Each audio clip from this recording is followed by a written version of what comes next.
again to our two, Emily and Megan, for joining us today.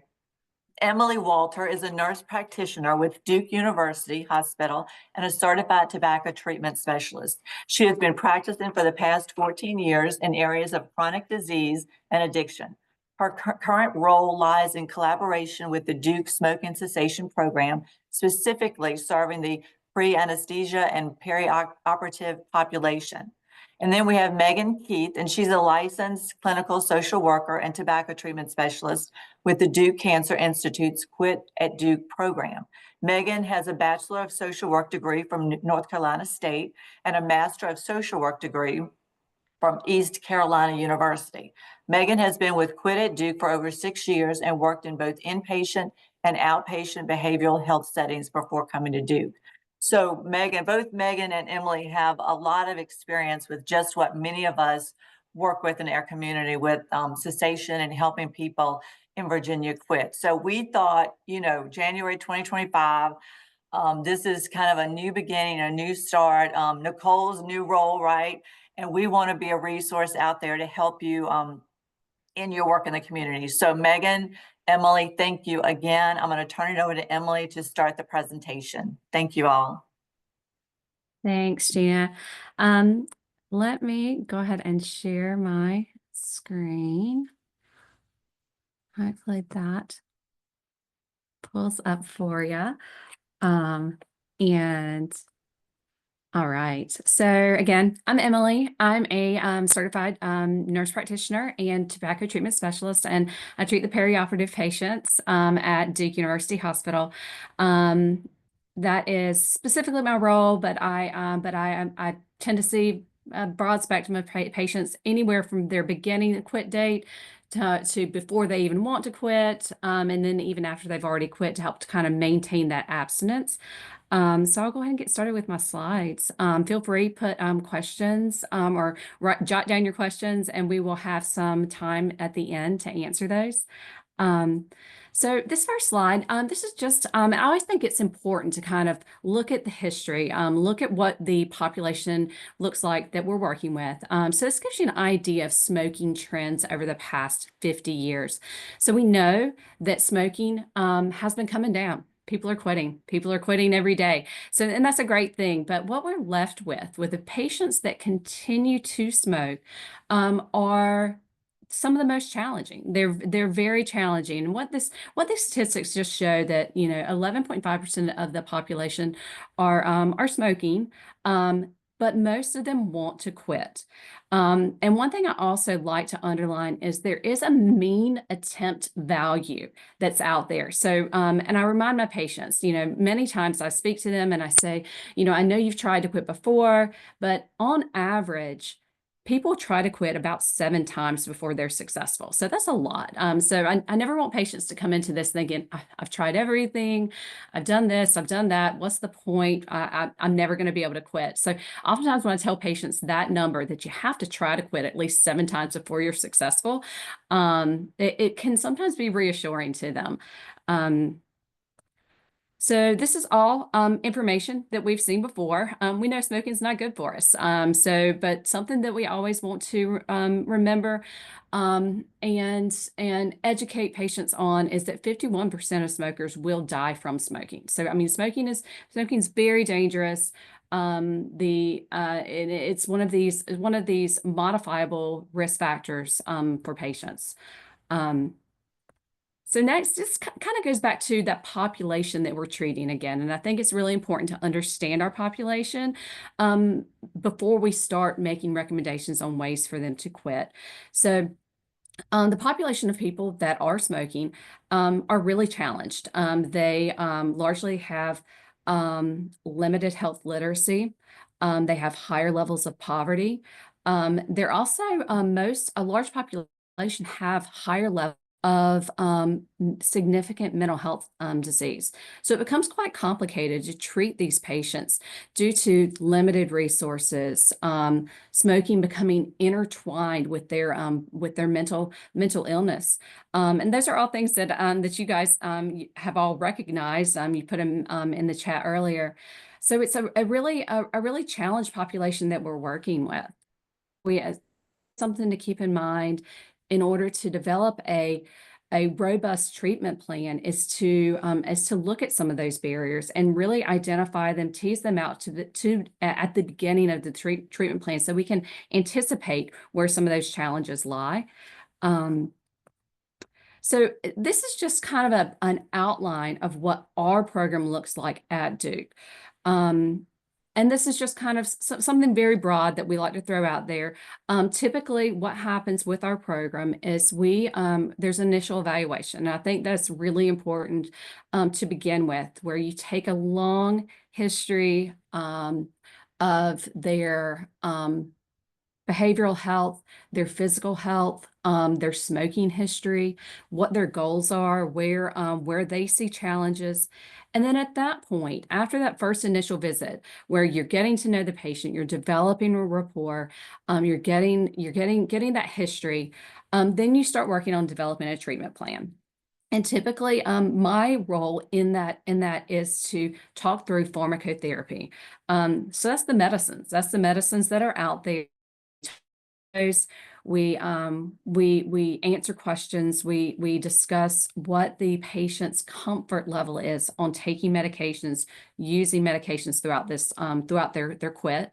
Oftentimes, once we talk through those options, I often incorporate a behavioral health support system. So whether that is getting a referral over to a licensed social worker, or working with an already existing behavioral health provider, I think that helps patients to work through another level of support system, and then that coaching through those behavioral modifications. I think also it's very important to continue a follow-up schedule, giving patients an idea of this is a long-term process. Smoking is a chronic relapsing condition. So quitting is great, but maintaining kind of an ongoing diligence to remain quit and quit forever is something that we'd like to talk through as long-term, where we're going to have follow-ups, whether it's if you're in the hospital, once you're discharged from the hospital, throughout your whole quit. So that's just kind of an idea of what our entire treatment program looks like. So into why this is effective, why we have a program the way we do. This is just a look at the abstinent rates for when or different types of ways patients quit. So that top one, we noticed it's 4.5%. So it's not real good. It's that is a self-directed quit. That's where a patient wakes up and they say, you know what? It's January, I'm going to quit smoking and I'm going to quit today. And so whether that means it's cold turkey, whether it means they go to the pharmacy and they get a nicotine patch and they read a self-help book, anything that they can do on their own, you're going to have about a 4.5% abstinent rate there. Secondly, is incorporating a medical provider. So we lovingly call that a patch and a pep talk. So a patient goes in and they see their primary care doctor, a well check, a sick visit, and they say, you know, I'm just thinking about quitting. And the doctor says, oh, that's great. Here's some patches, or here's a prescription for some Chantix, or that's what that looks like. And that's about 11% chance of abstinence. Then there's a quit line. So in North Carolina, we offer a North Carolina quit line that allows patients one-on-one treatment provided through telephone calls and nicotine replacement. Beneath that, you're going to see behavioral health programs. That's seeing a behavioral health provider, sometimes getting medicine, sometimes not getting medicine, and that increases it slightly by up to 16%. And then specifically our program, but also any program, there's several other programs across the country that offer kind of this robust program where you're getting pharmacotherapy, behavioral health support, routine follow-ups, and that really increases the likelihood of you maintaining abstinence. That puts you up at 30.4%. So here's the good stuff. So this is what we always we like to talk about in regards to how we develop a treatment plan in regards to pharmacotherapy. And all of our treatment plans are data driven. These are all evidence-based treatment methods. So this is my top two. My top two that I'm looking at here is varenicline, which is generic Chantix, and then nicotine replacement with an immediate release nicotine replacement. So a patch with gum, a patch with lozenges. So those are going to be your top two ways that we help people to quit. Other than that, when you look below that line and you notice that the abstinent rates start going down, any of those other treatment plans independently, using those independently, like just a patch, just gum, just lozenges, any of those things by themselves, you're not going to get the optimal results that you're going to be looking for. So we found that the varenicline or combination nicotine replacement are the most effective. And using any of these other methods on their own, you're not going to get the same results. Next is also, here's some more data. So like I said, very much data-driven treatment methods is different pathways that I like to look at when I'm prescribing medications to help people to quit. Top ones I like to highlight are nicotine matching. Nicotine matching is really important when you are recommending and prescribing nicotine replacement. Oftentimes when I see a patient, they say, oh, I've tried nicotine replacement before. It did not work for me. I smoked right with a patch on, or it just didn't help. It's likely because they might not have been on a strong enough dose. I see that all the time where they go to the pharmacy, they get something that they think's enough, and it's just not enough. So underdosing and nicotine replacement is really common. So nicotine matching is important. Typically what we say, if a patient is smoking a pack a day, then they at least need to be on a 21 milligram patch. If they're smoking 2 packs a day, they need 2 patches. So they're going to go ahead and need 2 patches on every day. And what I typically advise my patients is that is just going to give you about half the amount of nicotine you'd normally get from smoking. So oftentimes patients get a little worried. They get a little worried about putting on a patch, but then still smoking a cigarette. Or I see patients say, you know what, I took off my patch, I smoked a cigarette, and then I put the patch back on. And I'm like, no, no, no, no, no. Leave that patch on.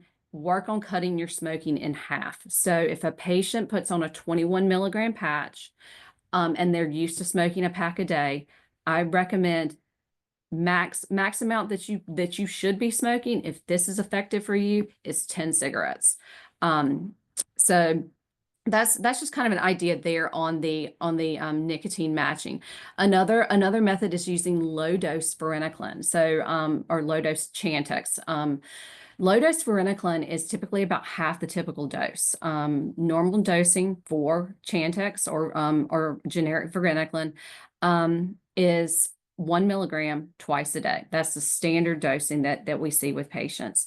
Oftentimes I see patients that are either worried about side effects or have tried the medicine before, and they've said, oh, you know what, I can't sleep when I take that medicine, or it makes me feel nauseous, or any of those things. Oftentimes, if I recommend that we start off using that low dose, we can get the same abstinence rates, the same benefit without all the side effects. So that's also something to talk through with patients when you're talking to them about medication options. Just because you've tried something before, it might not mean it's completely off the table. You know, by trying it again, changing up the dosing, that sometimes can be very helpful. Other ideas are pre-quit medication. Patients don't have to technically be ready to quit or have picked a quit date in order to start medications.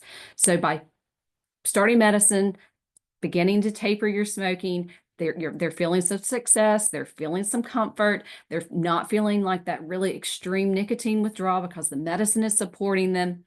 Then it makes that quit date just all the more effective.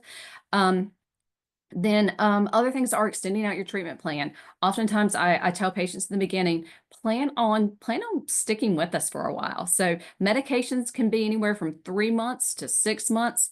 Extending out those treatment plans for longer periods of time really just bump up that efficacy. And then Adaptive treatment method. So adaptive treatment method is something that I particularly use that routinely, where we start a medicine, we start a plan, we see a patient back within a week or so. With most of my patients, I have a very short runway because I'm seeing patients preoperatively or perioperatively. I see them back within a week. If they have not met their goals, if they haven't cut back where they would like to be, that's when we start making changes. We add on medications. So we'll add on bupropion or a nicotine patch to the Chantix, and that can help with some of the nicotine withdrawal. So that's just some ideas on ways we can take an existing treatment plan and further modify it to fit a patient's needs and situations. Lastly, or next, or this is my last slide actually, is just a little idea of what our behavioral treatment looks like. And Megan's going to really dig in to the specifics about the behavioral treatment plans that we offer. Very much we utilize motivational interviewing. We work on skills training.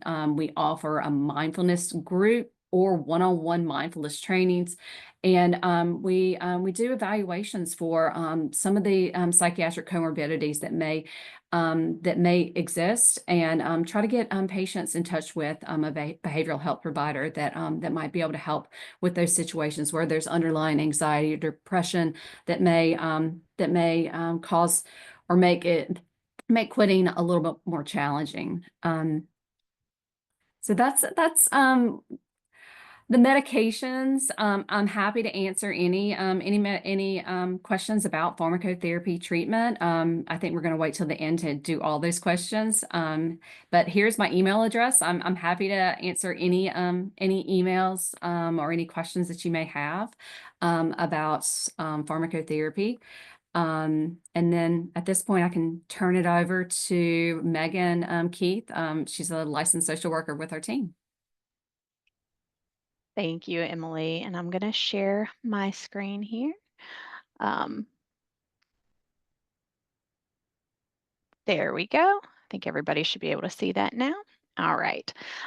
So as Emily mentioned, and as was mentioned in the intro, I have been with the Duke program for a little while now. It'll be 7 years in April, but who's counting, right? And doing just solely tobacco treatment during that time, and working with Emily and our other providers who do the medication management. So my purview is solely the behavioral treatment. I do sometimes give a little bit of recommendations about like how people are using medications within the scope of a tobacco treatment specialist, but my expertise is really in the behavioral treatment. So there are a few different modalities that we use a lot in behavioral treatment. And the first thing I want to talk about, which I'm sure everybody is quite familiar with working in this space, is motivational interviewing. I think it's always really helpful to refresh yourself on motivational interviewing if you haven't had any training for a while, or you just haven't looked back at the material, because it can really be helpful to like get familiar with those acronyms. There's a lot of acronyms in motivational interviewing. But the reason that motivational interviewing is so helpful when talking with patients about their smoking is, and this first one is a quote from the developers of motivational interviewing, is that it's a collaborative, person-centered form of guiding to elicit and strengthen motivation. So, motivational interviewing really helps to address ambivalence, create discrepancy between the person's stated goals and their current behavior, and it helps identify willingness, readiness, and ability to change. So, motivational interviewing is practiced with an underlying spirit or way of being with people. And the spirit of motivational interviewing is really grounded in several different aspects. The first one being partnership. Motivational interviewing is a collaborative process. The practitioner, the person, tobacco treatment specialist in our case, or prescriber, or whoever is talking to the patient, um, they are an expert in helping people change, but the person is an expert in their own life. So recognizing that you are coming alongside someone to help them make the changes is a really important aspect of motivational interviewing. The second important aspect is evocation. So people have within themselves resources and skills that they need to make changes. And motivational interviewing draws out that person's priorities, values, and their own wisdom to help explore the reasons that they want to change and help support success. Next aspect is acceptance. So the motivational interviewing practitioner takes a non-judgmental stance and seeks to understand the person's perspectives and experiences while expressing empathy, highlighting strengths, and again respecting the person's right to make informed choices about changing or not changing. And I think that can be really important because when we come in as a tobacco treatment specialist, a provider who is got this stated goal of helping someone make a change with their tobacco use, sometimes the person's choice and whether they want to change or not can get lost. So we want to be really respectful of that. And then the last important aspect is compassion.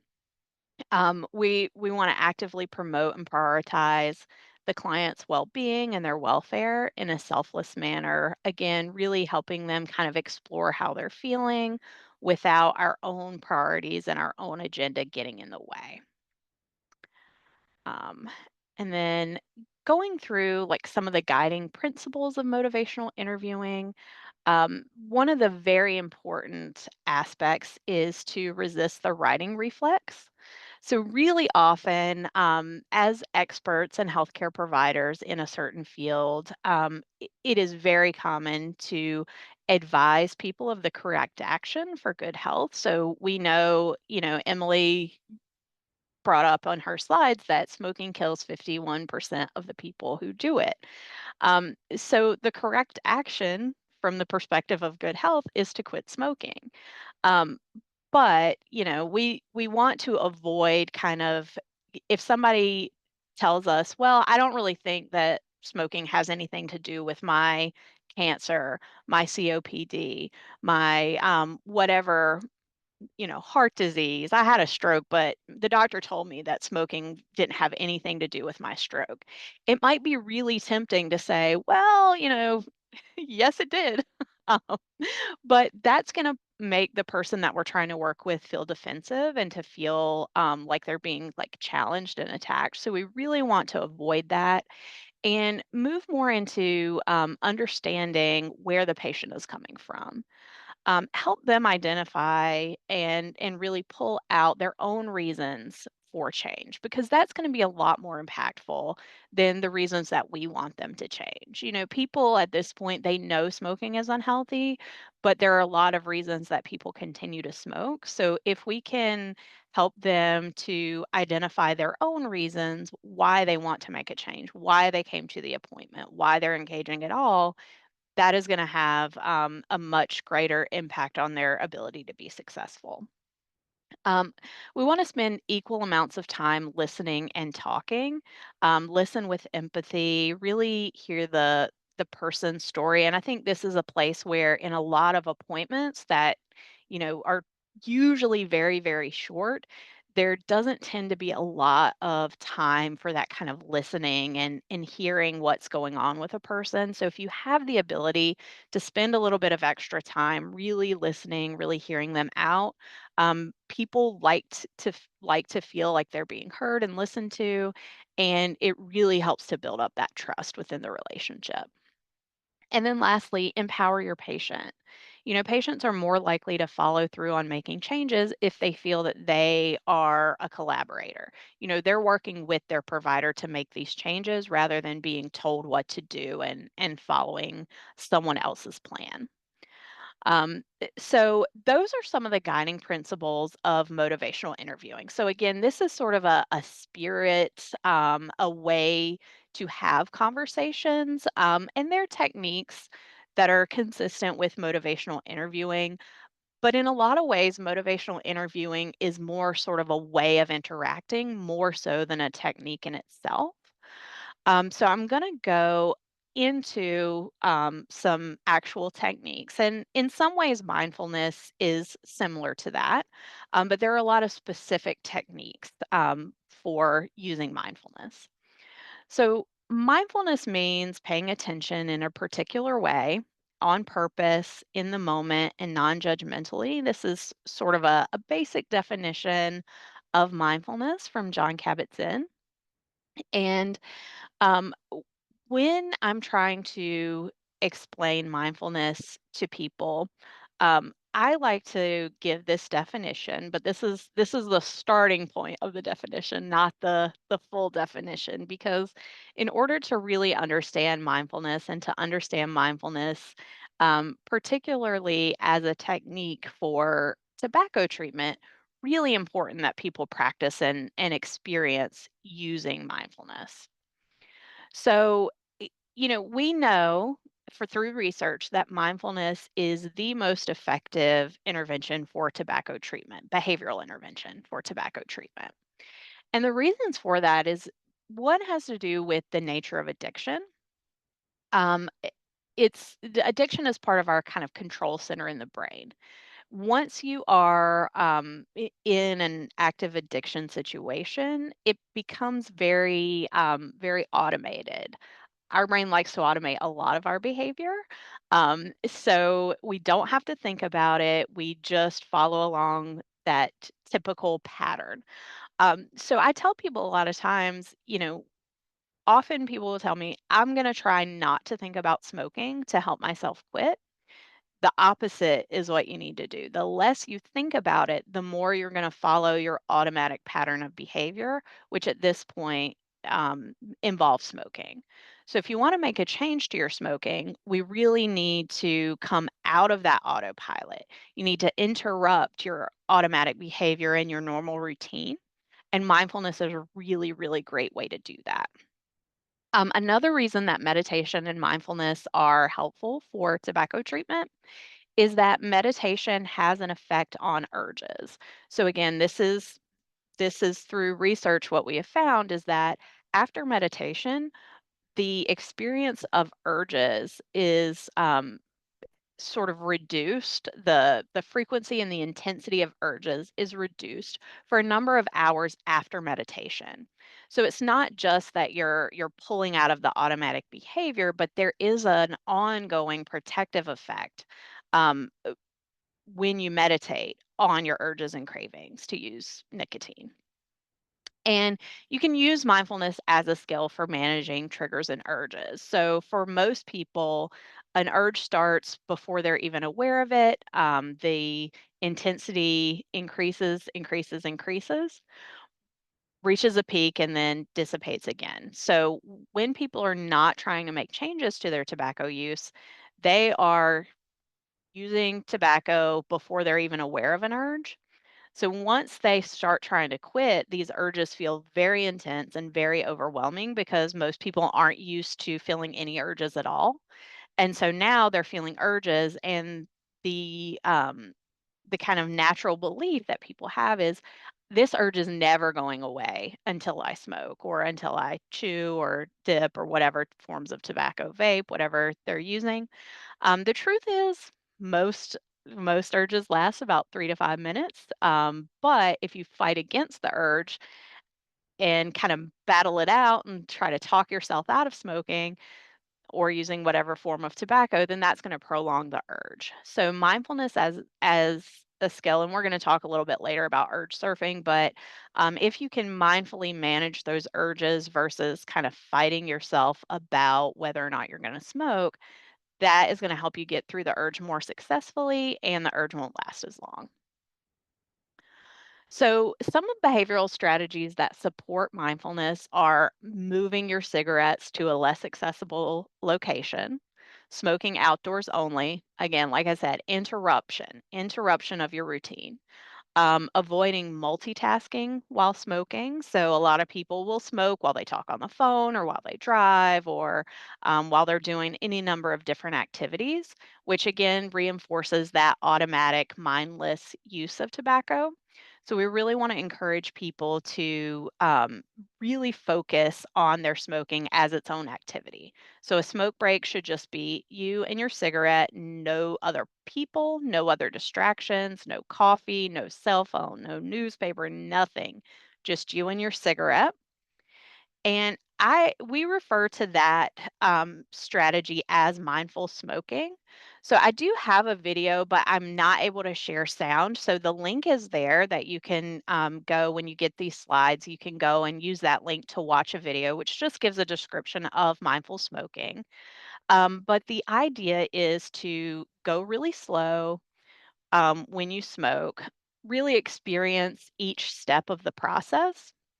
So, pulling out your lighter, lighting up the cigarette, experiencing, the feeling of smoking, the things that are pleasant about it, the things that are unpleasant about it, and really avoiding any distractions while you're going through there. So when people do this, they find that they often are smoking less just because they're using this mindful smoking or mindful use of tobacco, because you can use this strategy with any form of tobacco.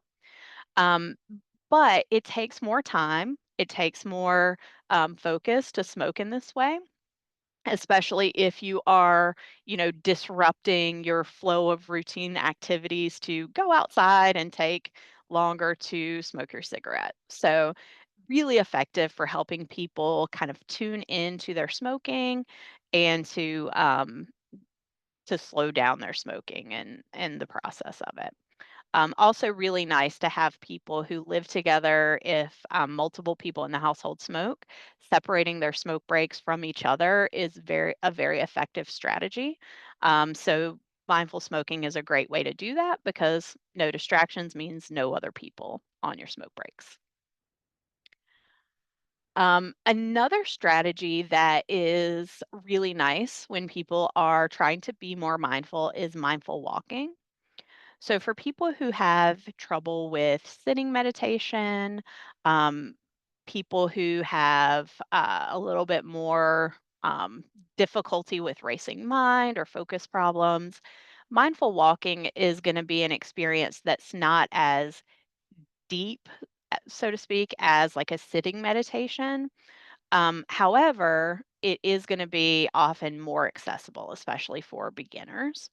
So, you know, what I do is show people how to do mindful walking, but if I'm meeting with them, but there are a lot of good apps that have like guidance for walking meditation or mindful walking. And I really love guided meditation apps for this process as people are trying to make changes. So, encouraging people to use those as they're kind of going through. They're trying to do sitting meditation, use some guidance for mindful walking as well. And that brings me to sitting meditation. So, sitting meditation is a big part of the program that I do with people. I encourage everyone to do the goal being 15 minutes of sitting meditation every day. I try to meet that goal myself, and I don't meet it every day either. So, obviously, not everybody's going to be able to do it every single day, but that's the goal is to try and work your way up to 15 minutes a day of daily meditation by the time you get to your quit day. And this practice, the meditation practice, the way I describe it to people is that if you were going to participate in a piano recital, so all your friends are going to be there, they're in your family, they're going to watch you play this piece of music. You're not going to play it for the first time at the recital. You're going to play it every day and practice. And that's sort of how I see the sitting meditation, the mindful smoking, the moments of mindfulness, which I'll talk about in a second. Um, these practices are the way that you prepare yourself for getting through like urges and cravings successfully. Like you're not just doing your meditation when you have a craving. And that's a question I get a lot for people. Oh, you mean that when I have a craving, I should meditate? Well, no. Maybe at some point that may become a technique that you use, but what I want you to be doing is using your meditation time as a way to practice these skills so that in the future, when you need to access mindfulness to use urge surfing, as an example, you feel really comfortable with mindfulness. Like you know what it feels like when you're in tune and in the moment. And that's the purpose of using the meditation practices. Um, so I mentioned a second ago the moments of mindfulness, and again, there's a video here that just describes moments of mindfulness, and times when it's good to use moments of mindfulness. But one thing that's important is that a moment of mindfulness is very brief. So this is like taking 30 seconds to a minute to just check in with yourself. The way I do it is just sort of drop your shoulders, take a few deep breaths, and really feel your body. Like, what is happening with my body right now? Is my body tense? Taking some calming breaths. That's a moment of mindfulness. And this facilitates recognition and acceptance of strong emotions. So, again, you want to practice this technique a few times a day. And this is in addition to the other mindfulness techniques. Helps dampen or regulate emotions that are smoking triggers. And if you're meditating, moments of mindfulness will get stronger. And if you're using moments of mindfulness, meditations will get stronger. So these two things create a strong feedback loop that undermines the automatic behavior and potential for relapse. So, as I said, all of these mindfulness techniques really help you when you're trying to get through urges and cravings. And one of the very helpful techniques for getting through urges and cravings is urge surfing. So, as I mentioned before, it's really common for people to have this belief like, if I don't smoke, this urge is never going to stop, and I can't stand the feeling of the urge. So, urge surfing is about helping people experience the discomfort of the urge successfully and just sort of get through it. You're riding the wave of the urge. The idea is it's sort of a visualization of surfing the urge. So when you're surfing, you are going with the wave, but you're on top of it. You're not down in the water getting pummeled by the wave. You are riding on top of the wave. You're staying with it. Um, it might feel scary or uncomfortable, but the wave isn't taking you under when you're surfing. So that's the idea with urge surfing. You're riding the wave, and you have to be willing to experience the discomfort that comes with an urge for the duration of the urge. And so for most people, as I said, that's 3 to 5 minutes. But if you start arguing with yourself, fighting with yourself, that's going to prolong the urge. And that's where this idea of addictive thoughts come in. So, when I'm talking about addictive thoughts, these are thoughts that the brain creates. Addictive thoughts don't come from us. These are sort of thoughts that pop in from the addiction. So, a good example of that is one cigarette won't hurt me and I can quit for good tomorrow. Um, Oftentimes during urges, these addictive thoughts will start popping up. They're very convincing for why it's okay to smoke just this time. And if you get caught up with those addictive thoughts, as I said, the urge is going to be prolonged. It's going to feel more uncomfortable. And a lot of people feel like they need to fight an urge. Like I have to fight it because if I don't fight it, I'm just going to give in. And one way I like to think about it is, imagine you were talking with a toddler and they wanted to eat candy for breakfast. In most situations, that's not an option, it's not allowed. So you don't need to argue about it because it's not going to happen. Arguing about it is just going to get that kid more and more worked up. The best way to deal with it is just say, that is not an option. um, and same applies to smoking. Smoking is not an option, but deep breathing is an option. Focusing on my body right now is an option. Distraction is an option. There are lots of techniques that you can use to get through the moment. I'm saying deep breathing and kind of urge surfing because that's what we're talking about. It's not the only technique you can use, but the idea is you don't need to engage in that argument with the addictive thought. It's not productive.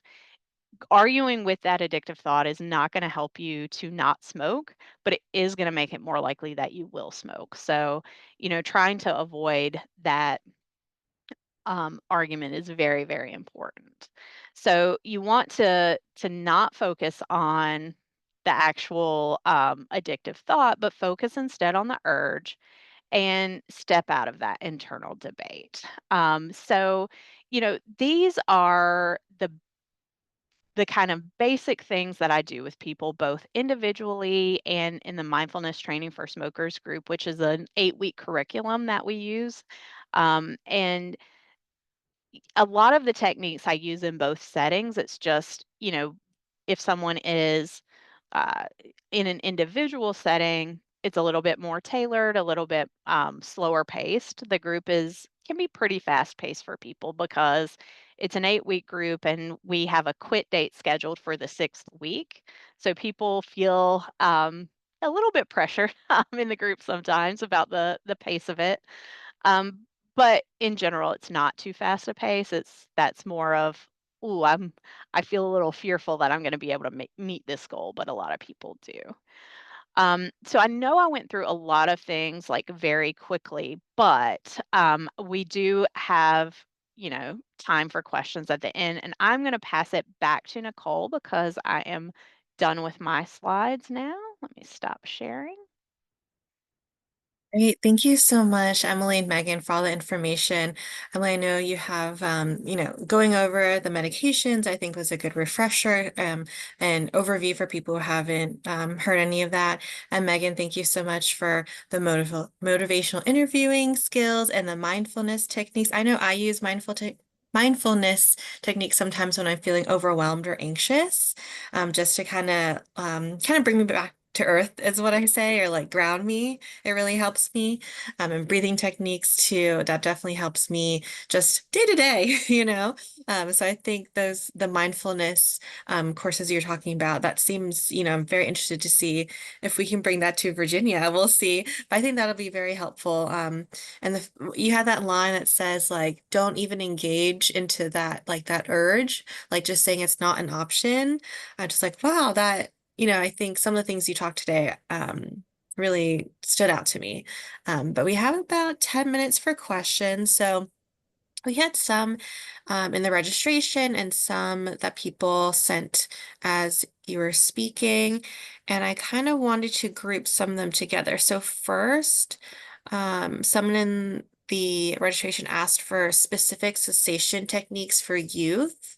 And I'm going to group that with two questions we got this morning is if you have different recommendations for teens who use tobacco, whether that's vaping or combustible cigarettes, combustible tobacco. And then along with that, do you have different techniques for those who are quitting vaping, or is it kind of similar? So Emily, you might want to take that over, I'm assuming. Sure. Yeah, absolutely. Yep. So, in regards to our teen population, we tend to reach for nicotine replacement as our primary option with those patients. I think and with the teen population specifically, I think it's very important to utilize the behavioral methods as well, largely because they face a slightly different barriers to their ability to quit. So I think it's important to, very similar to our normal treatment plan, to utilize all resources that we can with those patients. But typically we reach for the nicotine replacement for our teen population. Well, the same for vaping as well. So vaping, interestingly enough, I find that as we know with varenicline or Chantix, Chantix blocks the nicotine receptors in our brains. So by blocking those nicotine receptors, that is one thing that it's one size fits most. So if a patient takes varenicline first thing in the morning, and those nicotine receptors most of them are blocked, and they reach for their vape. Because a lot of times with patients that are vaping, they're very much cue-based smokers. And when you are vaping routinely throughout your day, those are cues. Those are cues that are just constantly hitting. And by blocking those nicotine receptors early on in the day, that satisfaction that you may be getting from that nicotine and that connection, it's going to be blocked off. So I find that for many of my vapors, I if I can, I reach for the varenicline first. And then I can also add on, I know in the back of my mind, I can always add on nicotine replacement along with the varenicline to cover most of the nicotine receptors. Then I can add the nicotine replacement, whether it's the immediate release or the patches, to help with any nicotine withdrawal and maybe get more coverage from that side too. So I hope that helps. Yeah, definitely. Thank you. And Megan, someone asked about motivational interviewing. They asked do you know if Duke or other programs use this strategy for other substances as well, other than tobacco? Yep. Yep. Motivational interviewing is pretty widely used in substance abuse treatment, like sort of across the spectrum of substances. Okay, great. Let's see what else we had. And do you guys know if most insurance companies cover this type of service? If they're, I know someone in the chat asked about if you cover Virginia as well, parts of Virginia, and how to utilize those services. Do you know if most insurances cover that? It depends. I'll speak to kind of the way that our program operates. So we do bill insurance. Our providers typically bill as sort of a primary care E&M code. So it's billing like going to a primary care visit. If you have a copay for primary care, you're probably going to have a similar copay for our services. I bill psychotherapy codes. And so I am seeing people who have mental health benefits as part of their health insurance, and it is going to bill through that. So they see Emily, it's going to bill her insurance in one way. They see me, it's going to bill their insurance differently, which is a bit confusing. And then some people who are providing these services do bill like the tobacco counseling codes. Some people offer services that are free of charge, that are not billed in any way. So it's really going to be very dependent on the service. And of course, quitline services are available too, free of charge. And even so, I said all that, but our mindfulness training for smokers group is free of charge. So it's, even in our program, we have different services being treated differently.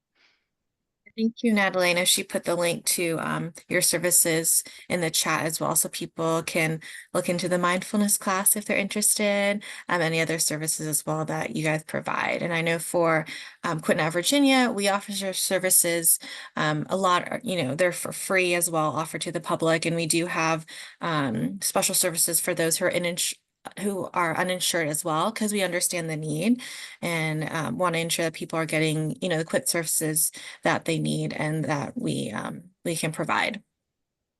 What else do we have? Let me just double check if I missed any Q&A as we were talking. We answered those. I don't see anything new in here. And are there other training opportunities that you guys provide? Like I know a few years ago, we partnered with Duke and we offered tobacco treatment specialist training to those in Virginia.